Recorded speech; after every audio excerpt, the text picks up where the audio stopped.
Di video kali ini, aku akan membahas 7 hal yang nggak boleh kamu beli dan nggak boleh kamu lakukan di tahun 2023 ini supaya kamu nggak semakin miskin. Nah, bagi kamu yang pengen punya financial freedom, mungkin ini bisa jadi salah satu alternatifnya. Hai minimalis people, kembali lagi dengan aku Atta, in a girl and minimalist, di mana aku suka sekali membahas mengenai minimalis, of course, frugal living, slow living, simple living, budgeting, self-development, and also books. Dan pastikan kalian udah pada subscribe dan juga nyalakan lonceng notifikasinya.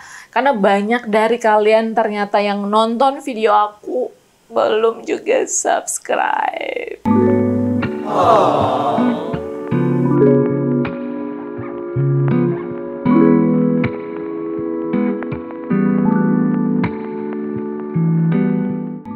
Oke, langsung aja. Apa aja sih yang nggak boleh kalian beli dan nggak boleh kalian lakukan di tahun ini supaya kalian nggak jatuh miskin? Yang pertama adalah jangan beli tas, baju, sepatu bermerek atau branded. Karena hal ini nggak bakalan membuat kamu tambah kaya.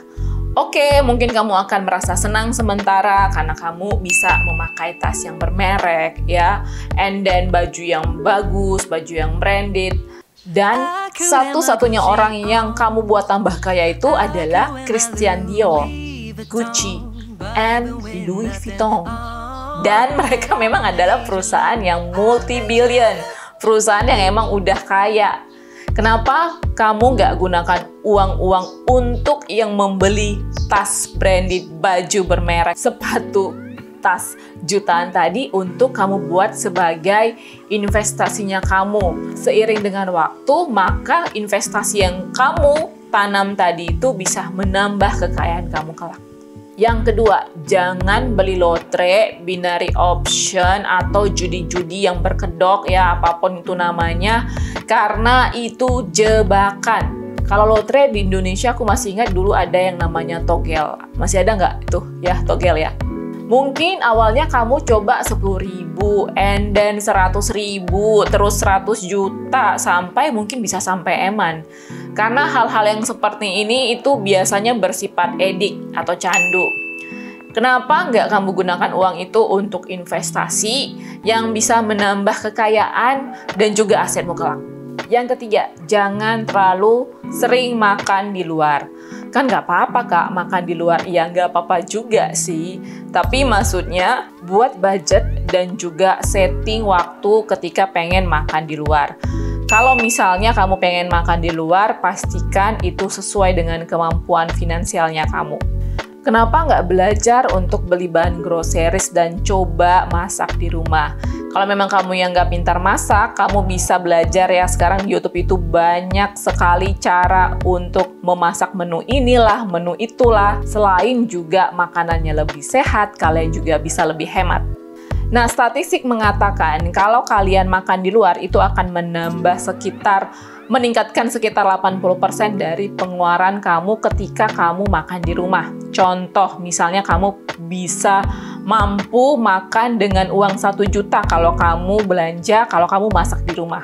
Kamu akan membutuhkan sekitar 1,8 juta ketika kamu banyak makan di luar. So, jadi pertimbangkan itu. Kak, kan bosan juga ya kalau tiap hari makan di rumah. Toh juga kalau kita punya uang, kalau kita punya penghasilan kan juga untuk dinikmati. Seperti yang aku bilang, it's okay. Aku paham kita semua perlu menikmati hasil kerja keras kita, hasil keringat kita. Yang aku tekankan di sini adalah pengalokasian dana dan juga setting waktu makan di luar ya sesuai dengan kemampuan finansialnya kamu. Dan yang penting itu adalah jangan berlebihan. Yang keempat, berlibur. Sekali setahun boleh, tapi kalau namanya berlibur 5-6 kali dalam setahun, apalagi kadang-kadang nih ya, masalahnya adalah kita sering menggunakan budget berlibur itu dari kartu kreditnya kita atau dari paylater. Itu mah parah banget ya, sedih banget sebenarnya ngelihatnya. Nah, alangkah baiknya pendapatan kita itu harusnya kita prioritaskan dulu nih untuk berinvestasi.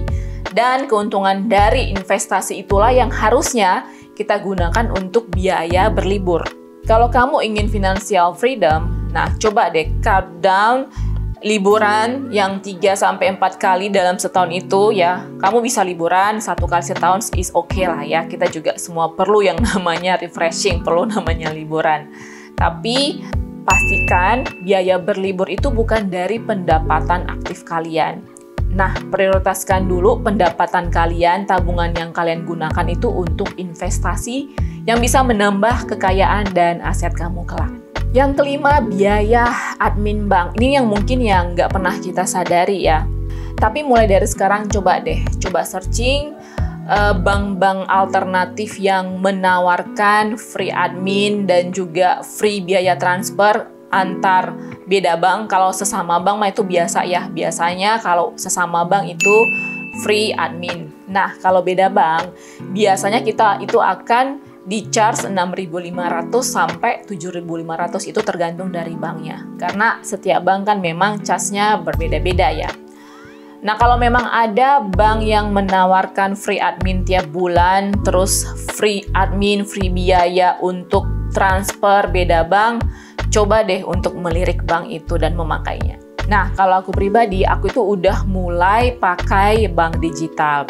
Bukan mau mensponsori atau mau endorse bank-bank digital ya, tapi memang sebenarnya bank digital ini banyak sekali kemudahan yang ditawarkan dan juga free admin yang ditawarkan ke kita sebagai nasabahnya dibanding dengan memakai bank konvensional. Dan juga bunga yang ditawarkan mereka per bulan itu lebih besar daripada bank konvensional. Kalian tahu nggak kalau sekarang bank konvensional itu hanya memberikan bunga hampir 0% tiap bulannya kepada kita kalau kita nabung di situ. Nah, kalau memang bank konvensional itu adalah payroll-nya kamu, ya mau nggak mau kan memang harus pakai ya. Tapi setelah gajian, aku sarankan langsung pisahkan dana yang ada di bank payroll-nya kamu dan juga dana di bank yang biasa kamu transaksi. Kamu bisa bayangkan berapa biaya admin bulanan ditambah transfer beda bank, dan itu kalau misalnya dikalikan, diakumulasikan selama setahun, biayanya itu cukup lumayan.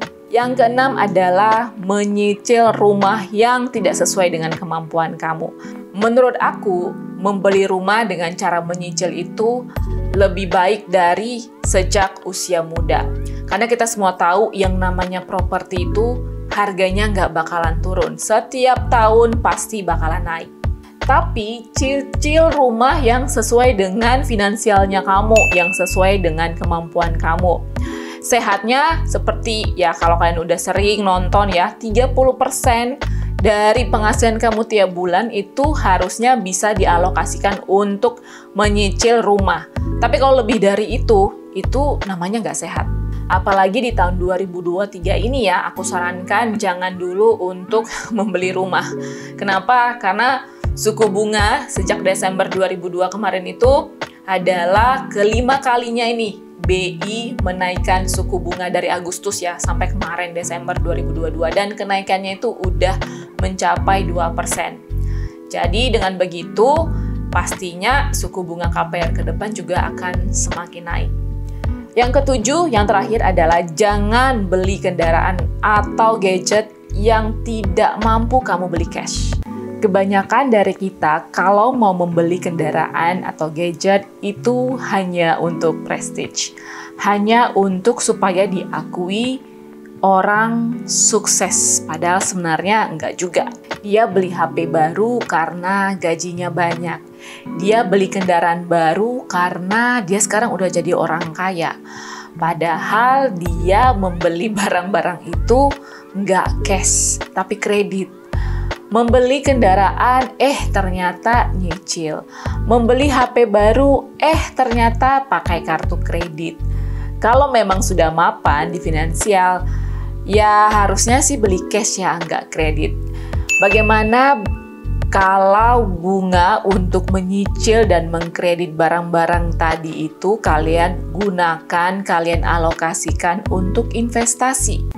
Bukan malah bayar bunga setiap bulan ke bank yang ya nyatanya nggak bakalan bisa bikin kamu tambah kaya. So, Stop lakukan ini di tahun 2023 supaya kamu gak tambah miskin.